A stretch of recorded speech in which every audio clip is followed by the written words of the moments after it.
problem is the spillover of the cost benefit over the metropolitan areas, which has a multiple local government systems. So this raises again a question. I have not read your book, so I may not be on a very solid ground.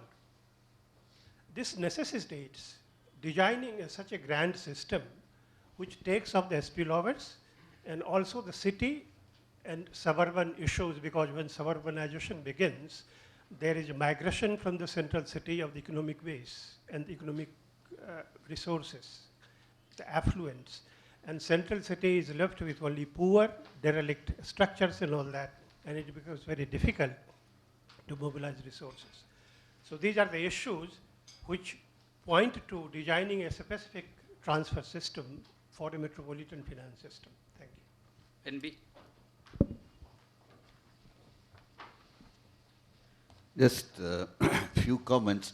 When we are talking of metropolitan financing, I also see an opportunity here, because if you look at MMR and Bombay's case, where there are a number of municipalities together, and all of us know that the own source revenue percentage consistently, we recently did an assessment for 30 ULBs in India of different clusters, size, and own source revenue does not go beyond 40% for most of the cities.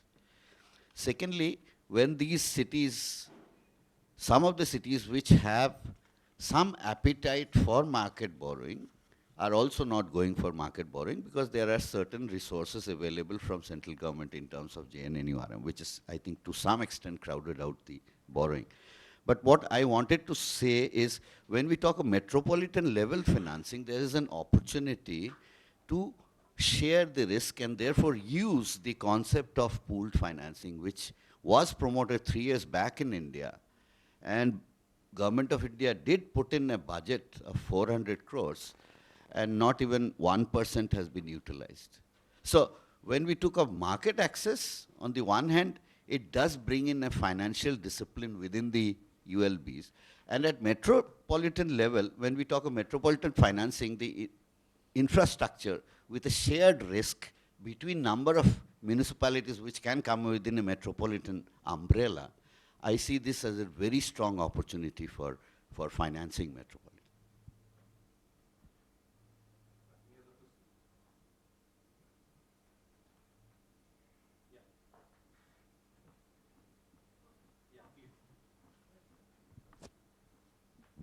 Yeah, my question is to Mr. Anand Sahasranaman. You have highlighted the problem of using market-based finance as a tool, because the cities have to be put in order. But can we use market-based mechanism as a tool in order to put the cities in order? I mean, like, if you have to repay the amount or something, there's some kind of a governance reforms what you need to pay attention to, whether it's building of capacity or any other kind of mechanism. So when you kind of incentivize that now you have to raise your own revenue through market-based mechanism, the urban local bodies in turn has to make some kind of mandatory governance reform. So can it be done the other way around?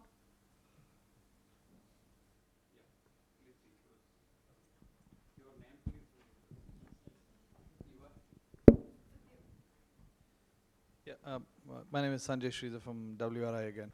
A couple of observations. One is to Dr. Roy on congestion pricing.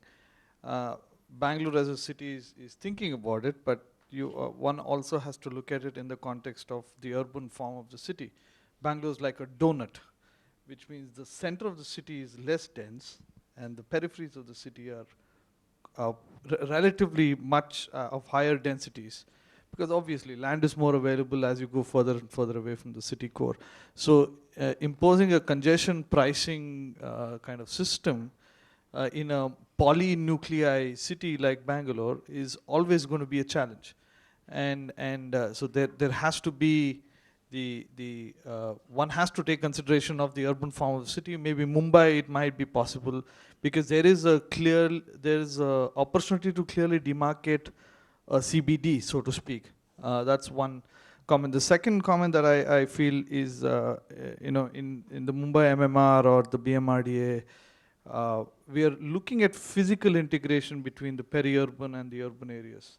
But what is really required is economic integration between people migrating from rural and peri-urban areas to the city, because that drives transport networks, it drives business networks, social networks. Unless one has that layer factored in, we're really missing the point of what is driving migration. Dr. Pete also talked about it. Migration is something that will naturally happen, and we have to factor that in. But what is driving migration? Jobs, skills, better standard of living, aspirations.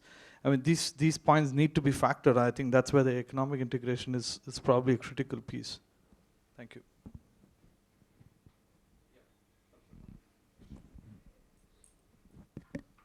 I just want to echo a point that's been made, that as India urbanizes and as the urban form changes, I mean, the structure, the Bangalore structure that was just outlined, that, a denser periphery and a less dense core, we do see that in Pune and some other places as well. But it could be, there could be other forms as well.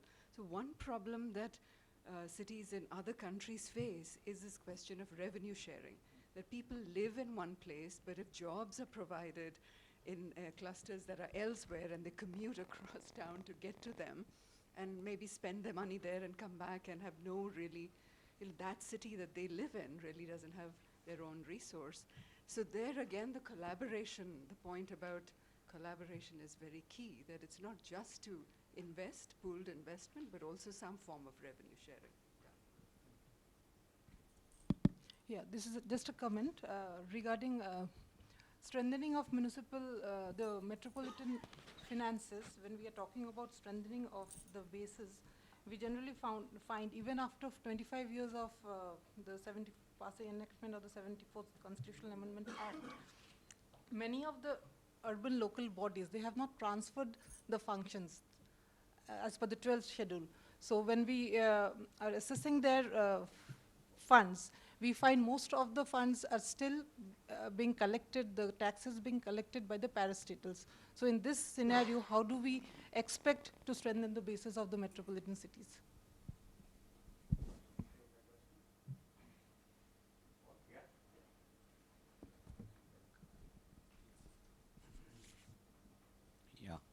Yeah. First to Professor Jha, I think he misunderstood what I was saying. I was not saying post-13 Finance Commission, it became constitutional creatures. In fact, post-74th Constitutional Amendment, they get a constitutional validity. My point underlying that, which I left unsaid, were two or three. Number one is that because prior to this, we already had decentralized bodies, as you well know, in many, many states. There is a legacy overhang. And that feeling of ownership continues post-74th Constitutional Amendment. And so whenever one tries to tell them that do a budget window for what kind of flows are happening, they say, what are you talking? We've already done that from Yashwant Rao Chavan's time in my state, they say that. Now, that is the point, that they have not seen the significance of 74th Constitutional Amendment and therefore started treating the local bodies as a legitimate, constitutionally valid form of government. It is true what you said, that there are these issues, and that's precisely the reason why 13 Finance Commission members who were in agreement that they should be talking, what we were arguing, that you should start directly talking to the local bodies, because the 12th Finance Commission tried a bit of arm twisting. They said that, all right, when we give funds for the local bodies, you have to send them down within 15 days, otherwise there'll be penal interest. The problem is, what do you do with rogue states who pay the penal interest but don't send the money down to the local bodies? So we said, why not directly talk to the local bodies? These are constitutional entities, and they had a problem. And that's why what they did was good, but halfway. Because they can't directly give a formulaic devolution to the local bodies. So what they did was -1, last year's thing. That was the limited point I was trying to make.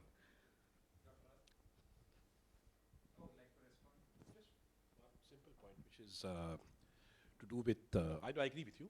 Congestion charging is just one example. I was trying to make the larger point that when you have unequal cities, then you can build a political constituency for certain types of taxation that you couldn't possibly do earlier, and that might actually help you deal with a skewed political settlement. So I'm with you. I mean, Bangalore is very interesting. 64% of the GSDP of Karnataka comes from two districts. Bangalore, it's much worse than Bombay. Bangalore urban and Bangalore rural. So if we can't tax that, But we can't because they're rents, and we know that. So that's, I think, the problem. And, that also relates to, see, again, I must reiterate just two things. One, I think you made a very valid point, but before that, these attempts to sort of technocratically fix things like property tax valuations, I'm very skeptical will work, because property in this country, prices of property and land are driven by rents. And when they're driven by rents, there are no algorithms that you can write where you can correctly predict. You can chance it, you can take a political call, but no economist can write an algorithm without an understanding of the unaccounted economy and the dark forces that determine rents in cities. And that's a limitation of my profession. I think we should be explicit about it. On your point again, I think the transfer of funds, functions, and functionaries, I don't see how it will happen if the functionaries, even when they're transferred, don't report to a political authority. I'll give you an example from the rural local bodies. So we have this SSA, and we have all these teachers in Madhya Pradesh, and they're working in village schools. They report to the education department. So with the best will in the world, with empowering the Zilla Parishads, we are unable to get them to exercise governance. So then what do? We NGOize the whole thing. We depoliticize it, we start school committees, right? The same thing is happening in urban local bodies. I think Mr. Madan was alluding to this, but in his last comments on governance, which I really share.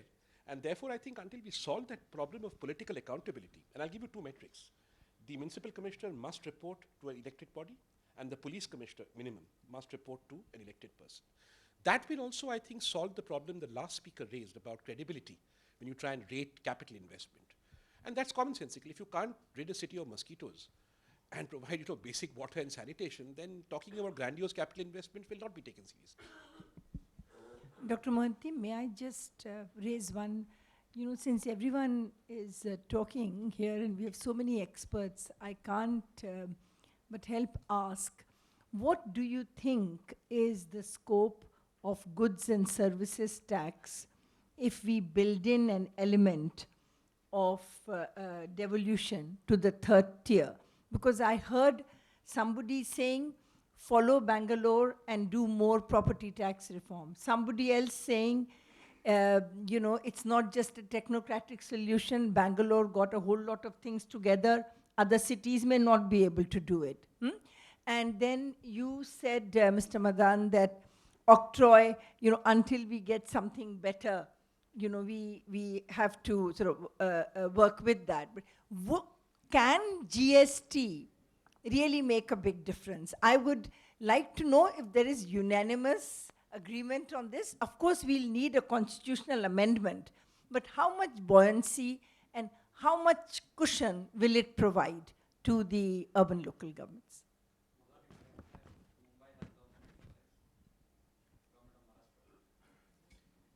Well, not at present, we are not having any share in that, but yes, there is as I mentioned in my, while I was talking, that yes, GST or sales tax has a huge potential for ULBs, because the logic is fine that this is something with the activities taking place within the city. So some share has to go to the ULBs out of that. And if there can be some kind of structure which is, as you mentioned, that it should be through a constitutional amendment, I think it can be a very, very useful source of revenue for the ULBs. Well, I think it's a very valid, interesting point you're raising.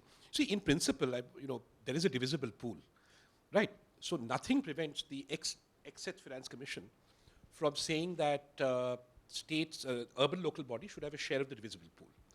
The problem is it's fixed very low. This is even before we come to GST, and that is fixed low because I think, correct assessment of finance commissions are that the political structure of urban local bodies is such that their fiscal capacities and are limited, and therefore so are their fiscal needs. So if you have a devolution, as you were saying, to the third tier of political authority and therefore fiscal authority, then immediately this conversation becomes possible. But I think we may have missed the bus, because GST, who levies it, and how we decide when the rates are changed and what is included and excluded, as of now, is a political process where the empowered committee and the center negotiate. So we will then have to open it up, I suppose, to urban local bodies, because GST, regrettably, will not be part of the divisible pool, unlike income taxes. So paradoxically, if we can make a case for local financing, then income taxes and